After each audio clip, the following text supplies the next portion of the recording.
You remember a world without notifications, where time moved slower, and silence wasn't something you had to schedule. You are the last generation to know life before the internet, and the first to build the digital world. Born roughly between 977 and 983, you stand with one foot in the dirt and the other in the cloud.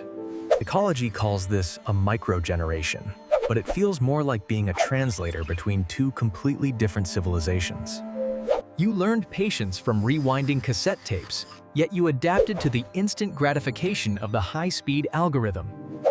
Your brain was wired for deep, slow focus, but your adult life demands constant, rapid-fire cognitive switching. This is why you feel a specific type of burnout that younger generations simply cannot understand or articulate. They were born into the noise, but you remember the quiet, and that memory haunts your modern nervous system. Let's look at the neuroscience of your unique position and why it is actually your greatest hidden advantage. Your childhood brain built dense neural pathways for sustained attention, reading long books without needing a dopamine hit every 6 seconds. But your adult environment constantly interrupts those pathways, creating a cognitive dissonance that feels like a low-grade, permanent anxiety in your chest. You are constantly translating analog values into digital signals, a mental overhead that younger digital natives simply do not have to carry. You remember what it felt like to be truly unreachable, and your nervous system craves that lost state of total disconnection. Neuroscience shows that your baseline dopamine regulation was set in a slower world, making modern algorithmic spikes feel more exhausting to you. However, this friction is not a weakness. It is a rare cognitive capability that allows you to bridge deep work and speed. You possess a bilingual brain, capable of the slow, deep thought of the past and the rapid, agile processing of the present.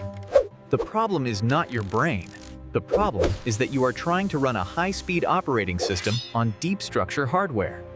You feel broken because you are measuring yourself against a digital metric, instead of leveraging your analog capacity for deep, meaningful creation. While others are drowning in the shallows of distraction, you still hold the map to the deep waters of true focus. You don't need to learn how to focus. You need to remember how you used to do it. That ability to sit with boredom, to let ideas marinate without checking a screen, is now a superpower.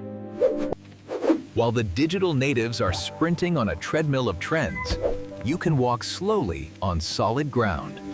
Your hybrid brain knows that real connection isn't a like button, it's a conversation that has no time limit.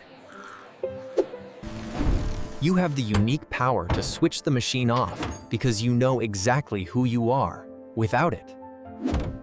This isn't about rejecting technology. It is about refusing to let the algorithm dictate your nervous system's pace.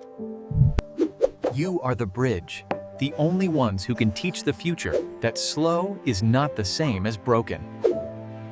So when you feel that friction, that urgent desire to unplug and disappear, do not try to fight it.